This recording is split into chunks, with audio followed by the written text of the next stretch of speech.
Alright guys, we are looking at a new projector today. So this is the ABOX, you guys can see the box down here. The ABOX wireless LCD projector, model QC357. So I figured let's give it a try. So we're going to take a look at what comes in the box, because that's kind of important. And then we'll hook it up in the bedroom, because that's the only place I have room to test this, I guess. See what we think of the quality, take a look maybe at the menu, and see some of the options for possible connectivity to our devices. Yeah, let's do that.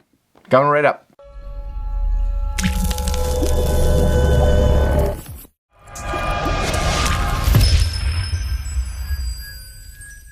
Okay, so before we actually open up the box, if we look at the Amazon, this is Amazon Canada website, you will notice that this is coming in at about $179 right now. And again, like a lot of things during this kind of time, you're seeing this price kind of fluctuate up and down. But $179 seems to be kind of on par with what I've seen it for the last little while. Coming in with 23 ratings right now, giving it 4.5 stars, which is actually pretty good. So spec-wise, we are looking at a 5000 lux, 1080p supported, up to 300 inches. Now I don't have a 300-inch display, so I'm not going to be able to test that, but I do have a fairly large one, so hopefully we can see what it's like when it's blown up pretty good. Wireless smartphone screen mirroring, Miracast for Android, iOS, laptops, PCs, Windows, HDMI, USB, DVD, etc., etc.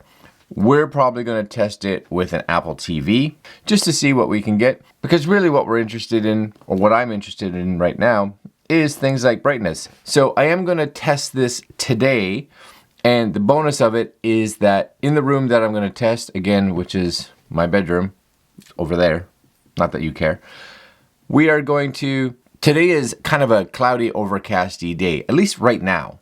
So I'm hoping it kind of stays like that until I get over there, so that we don't get a whole lot of light, but we are going to shoot in the day. Okay guys, 4.5 stars. All right, let's take a look at what comes in this box.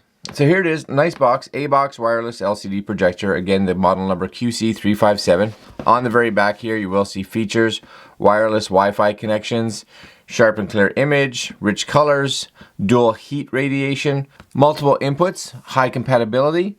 Specifications, we're looking at maximum resolution of 1080p, projection distance of 2.6 meters, best size, so it does say up to 300 inches, but it says it's at its optimum at 80 inches, 52 watt power consumption, and we're looking at 50,000 hours. Also, there's a little QR code back here if you want to scan that. Should take you to their website, and you have your support information. So very nice. All right, let's see what's inside this, shall we? Always fun playing with new projectors. Always fun. I was thinking at some point, since we don't really have that movie theater experience anymore, I don't know if you see on my Amazon page over here, I have in my cart like an outdoor backdrop stand, and I have that with the thoughts that maybe I could set this up outside when I want to, kind of clamp on our screen, because our screen's just a, well, big sheet really, and be able to have the family outside. We could set up a little Bluetooth speaker, have a drive-in movie theater, outdoor movie thing going on. I think that would be kind of fun. As long as this puts out enough light, then we don't have to wait till it's, 10:30 at night to try to start a movie. I'm thinking maybe, because not a bad deal, right? Like $50 for the stands, which I could also use for other stuff. It comes with 4 clamps, but I think I'd like to have a couple extra, so I've got some extra clamps sitting there. So if I end up doing that, I'll do a second kind of review of this just to show you guys that setup, because it could be fun. All right, guys. So this is the box, a big old piece of styrofoam. I don't know if there's a top and a bottom here. I'm guessing that's top. All right, pop that off. We get remote. Now, for those of you that have seen a lot of projectors that are on Amazon, this remote is, or that style of remote is really kind of the go-to. We see this, or at least one that looks like this, packaged in a lot of them.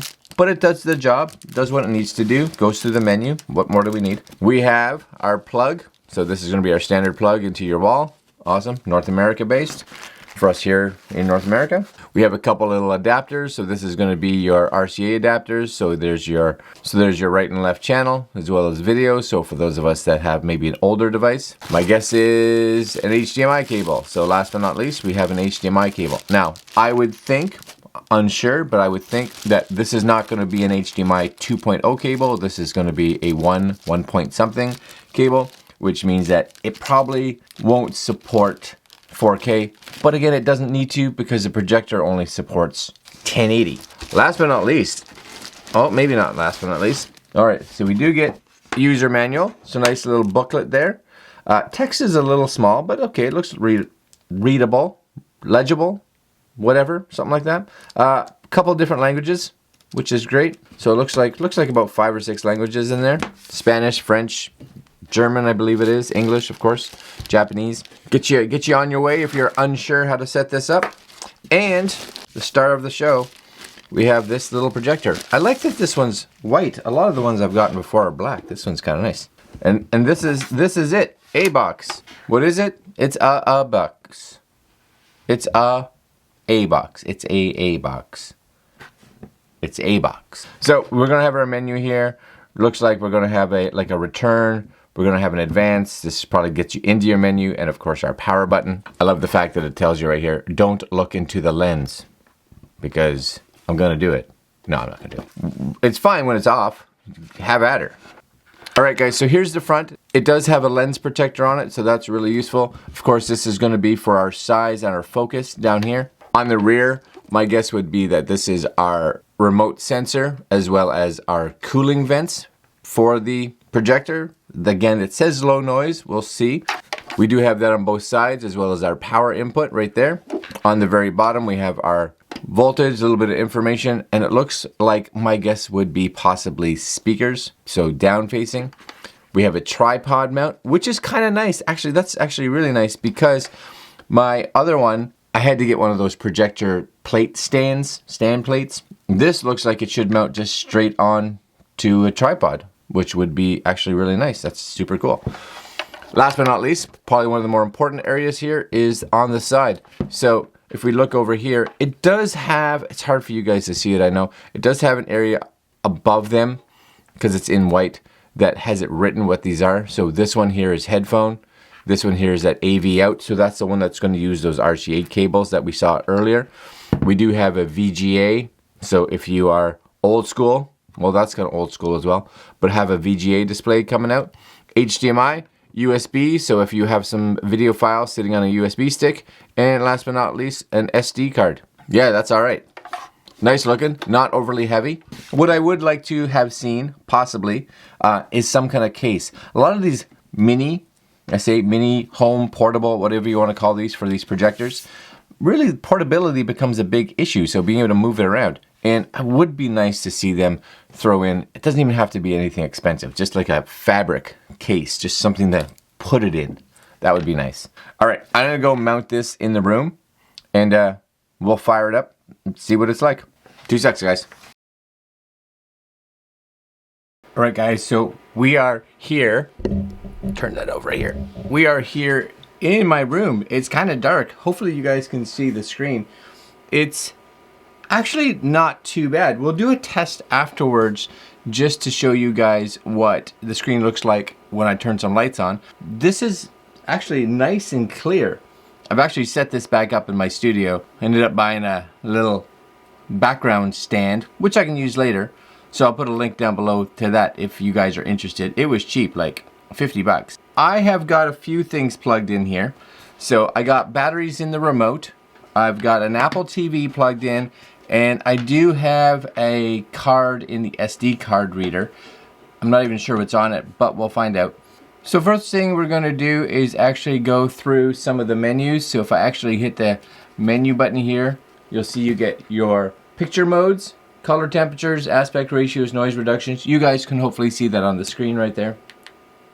For sound, now the big one here is Bluetooth mode. For me, if you do have a Bluetooth speaker or headphones, you should be able to come in here and actually turn that on. Sleeper, factory resets, there's software updates via USB So it is USB based. It doesn't look like it's over the air. Now, on the top of the actual projector, of course, there are two little rotating dials, and one is going to be here. So this is physical focus on here, so you can get this focus properly, and the other one is going to tilt this so you can make sure everything is nice and level, so you can get that perspective, because you may not be able to set it perfect, especially usually your projector is going to be either higher or lower than what your screen is. Now on your remote you will have a little input, and it's the one on the top left hand right below the power button, and this will allow you to say what is coming through: SD, USB, AV, screen mirroring. This would be if you're mirroring, say, your iPhone, HDMI, or PC. So I'm going to go to HDMI, and hopefully if I tap this, there's the Apple TV. Now this is a great place again to just make sure that your focus is exactly where you want it. Just get that as nice and crispy as you can. Now the other thing that's important here, you may see that my top is a little soft, and because my screen isn't perfectly straight, I'd have to just kind of work on that. One side of the screen is back a little bit, but we can come in here and we could watch a trailer, see what it looks like, and you guys should be able to hear a little bit of the sound as well. So we'll get a preview here. The only life they've ever known is war. The only loyalty they've ever had is to each other. But the four on the left. But in a room even this dark, bright, I don't know, it actually looks pretty good. Nothing too wrong. Gives this job to my friend here. He loves playing in the jungle, right? Nice and easy to connect. Again, all you guys need to do is that top button in the top left hand corner. That's going to go to your input, so you can kind of go through these. The other one that I have something in is my SD card. Now I don't know if there's actually a video on here. We will look. Oh, I put a card in, but it looks like it's empty. But you could. Now you could also go through here to music and photos, and each of those is going to be able to play content that is currently on that device. So USB stick, SD card, as long as it's a compatible format. Now the other one that I wouldn't mind checking just to see is I have my iPad here, and if we go to screen mirroring, I wonder if this will let me see this projector. Alright, so you'll see on the screen it's asking what we need to screen mirror from. So in the top it actually says an SSID and a password. So if we actually go into our devices, you will see this show up as a possible Wi-Fi connection. So you and I just need to connect to it, enter that password, and what should happen is once I have that connected, I'm just going to go into an iPhone or iPad example. We're just going to go into screen mirroring, and we should see it pop up, and we're off to the races. So we have our screen mirroring on there, so we can kind of float about. Now it does seem to lower the quality a little bit when you go into screen mirroring, but usable, yeah, I guess so. If you and I wanted to come in here and just check some stuff, if I hit Netflix, will it play, I wonder? So no, because again I have no internet connection because I'm connected to the projector's Wi-Fi. So that's a big thing to just be aware of. You are connected to Wi-Fi, just not to the internet. So you're not going to be streaming anything from like YouTube and that directly to this. Now, that doesn't mean that you couldn't connect this to an AV cable and send this out to the projector. That would work okay. Now, the last thing that you and I are going to test, and I'm just going to fire this back here, go back into my HDMI, is we are going to turn this light back on real quick. Just turn it on just to see what this looks like. And it is plenty bright in this room right now. And I know it's probably hard for you guys to see on this screen, but on this screen over here, you will notice that it's definitely legible. You and I can read it and see it. Is it going to be the best and most optimum viewing conditions? Well, no, but this isn't really what a projector was designed for. It's like going to a movie theater and asking them to play the movie with all the lights on. Lights kind of have to be off for this to work properly. This is actually quite seeable. Would I prefer to watch it in the day? No. Definitely darker the better, but definitely seeable. But not bad, especially at a projector that's coming in at sub $200 Canadian. All right, guys, I'm going to leave you there. I'm going to put a link down below to the ABOX projector, because I do think if you're looking for a nice little budget-friendly projector for the home, something that you may want to take out with you, it's pretty portable. I actually bought this little screen setup here because my hope is that a little bit later in the summer, as it starts to get darker a little bit earlier possibly, we can actually set this up outside in the backyard and have like a little outdoor movie night. Thought that would be kind of fun. And this projector is going to work beautifully for that. We should be able to hook in a Bluetooth speaker and we should be good to go. All right, my friends, for those of us that can't go out to the movie theaters right now, this may be a pretty fun option. Yeah, I'm looking forward to setting this up in the backyard. I think that'll be fun. All right, my friends, links down below. Like, comment, share, and subscribe. And we'll see you guys in the next video. Later.